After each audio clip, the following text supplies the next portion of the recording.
மகா இரக்கமும் அன்பும் கிருபை நிறைந்த ஆண்டவரே, உம்மை போற்றுகிறோம்.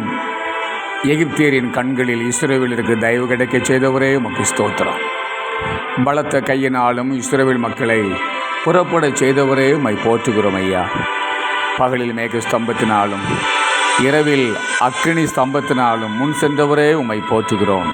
தந்தையே, விண்ணுக்கும் மண்ணுக்கும் ஆண்டவரே உம்மை போற்றுகிறோம்.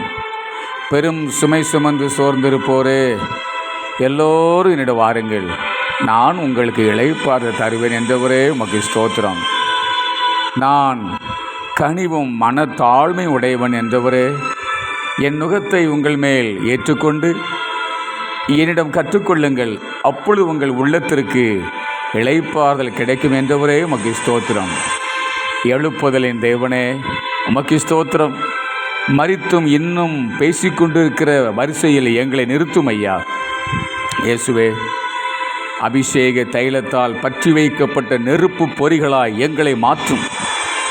இயேசு கிறிஸ்துவின் போராளிகளாக, பொறிகளாய் மிஸ்டர்களுக்காக நாங்கள் ஜெபிக்கிறோம்.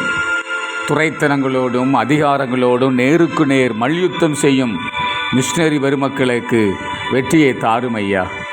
இயேசுவே, திருச்சபைக்காக மன்றாடுகிறோம். மத்திய ஆகாயத்தில் உம்மை காண வாஞ்சையுள்ள தாகத்தையும் ஏக்கத்தையும் தந்திரலும். ஆண்டவரே, தேசத்தை அசைக்கும் நாளை எங்கள் கண்கள் காணும் வரை எங்கள் மனபாரங்கள் ஒளிவது இல்லை ஐயா.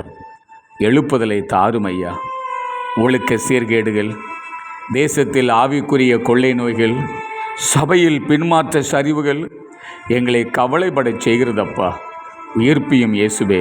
எலியா, எரேமியா, மல்கியா போன்ற தீர்க்கதரிசிகள் நெருக்கமான நேரத்தில் உம் மக்களை கடிந்து கொண்டு சீர்படுத்தினாரே, சரி செய்தாரே.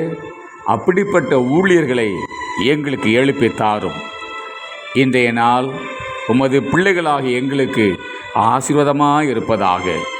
இயேசு கிறிஸ்துவின் மூலம் ஜெபம் கேளும் நல்ல பிதாவே. ஆமேன், ஆமேன்.